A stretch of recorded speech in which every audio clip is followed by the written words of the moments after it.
Good morning mga kachika! Ngayon na ang ating flight going to Korea. Ayan mga kachika, magta-taxi na tayo kasi medyo mabigat yung mga dala natin. Pero puro hand carry lang naman itong mga dala natin. Ayan. At ang nakakatuwa, medyo malaki itong taxi nakuha namin. 6-seaters nga pala. Dito na tayo guys sa Terminal 1. Nandito tayo guys sa Terminal 1. Pag nag-cross kayo dyan, Jewel na yan. Actually, maaga pa tayo.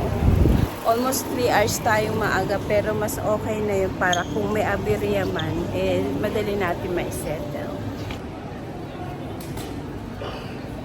Try natin tong kiosk guys kung gagana. Pero minsan pag hindi gumagana, pag kailangan ng visa.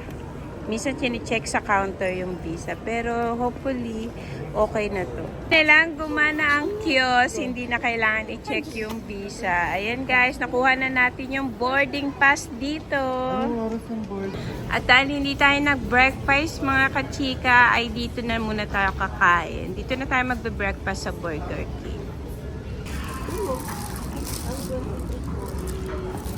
Breakfast muna tayo, mga kachika. Ayan. Yay, sa akin ito? Dito copy mo. Ito ba sa akin?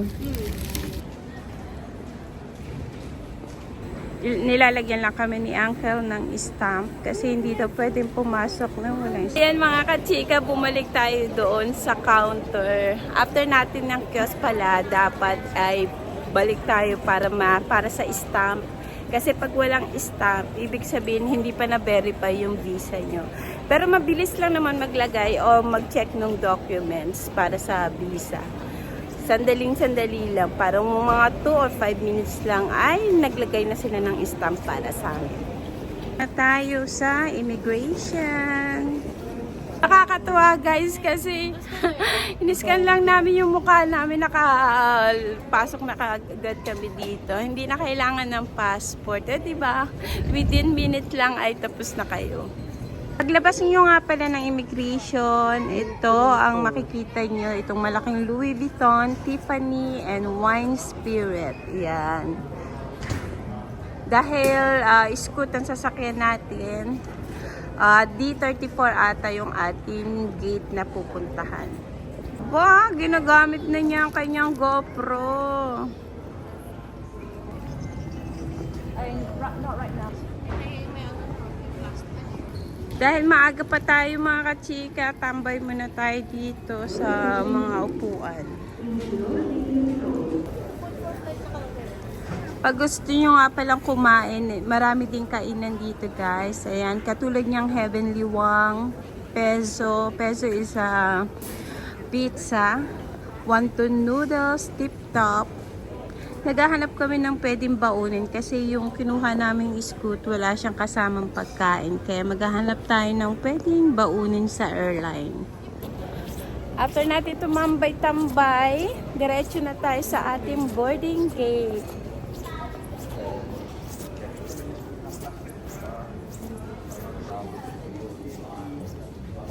Your attention please. Please do not leave your belongings and luggage unattended. Any belongings or luggage left. Hanap tayo ng makakain. Uy, ito. Ito na lang ano natin. Onigiri, tuna, chicken teriyaki, and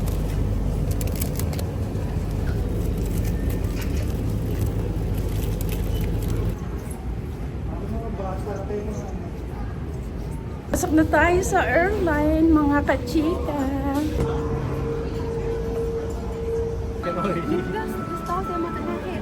Loka guys, kailangan natin bumaba kasi meron daw aberya. Ayan.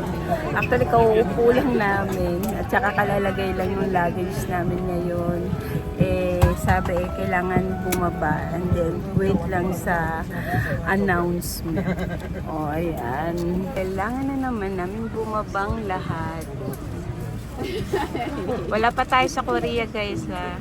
Dito pa tayo niyan sa Singapore. Ayan lang, may konting aberya lang daw. Kaya kailangan mo nang bumaba at mag-wait sa further announcement nila.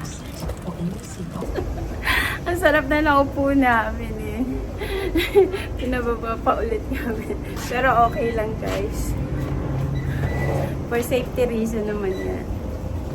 Yung binili ko daw kay Maris, hindi daw Ayan guys, boarding ulit kami. After 20-30 minutes lang ata. Ayan. Pasok-pasok ulit tayo.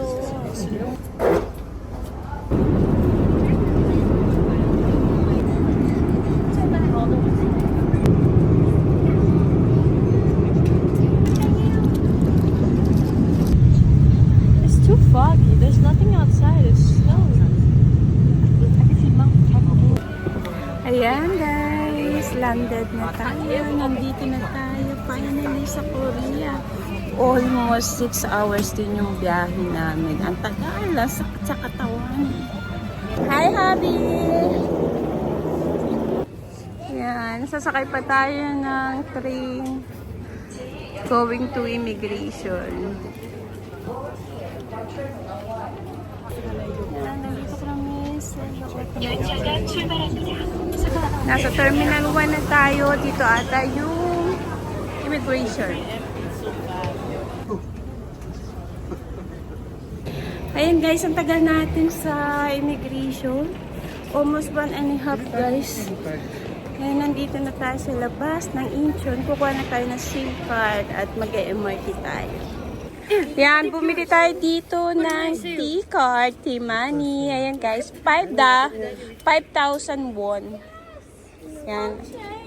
Ayan, may change na tayo. I'll charge Yan. you naman, Marie.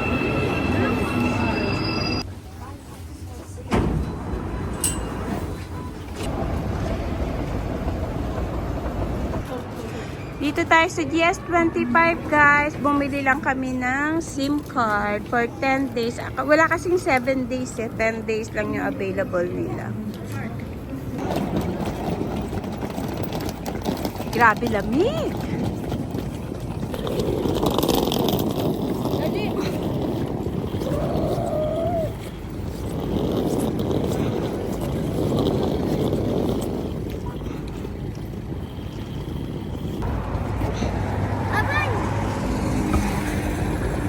Ito di ba first alley?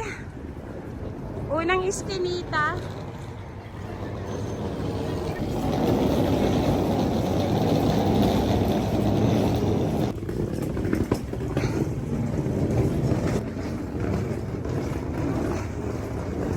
Ayan. That is the hillside. Yan ba? Parang Korea novela lang ah. Meron talagang pahagdan, pahil.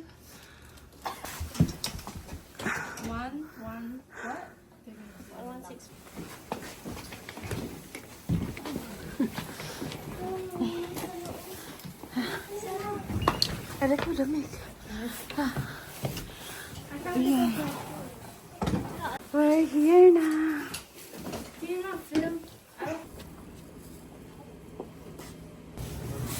Luckily, yung ating Airbnb na nakuha guys is napakalapit lang niya. Malapit din siya sa mga tindahan. Katulad nito, convenience store at saka yung bilihan ng chicken. Kaya tindahin natin itong bumili ng chicken dito at dito sa convenience store. Bumili na rin tayo ng tubig at mga noodles.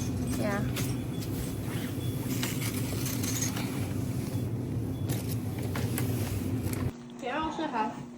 Share na kayo. Hindi, kasi dun sa convenience na meron na sila.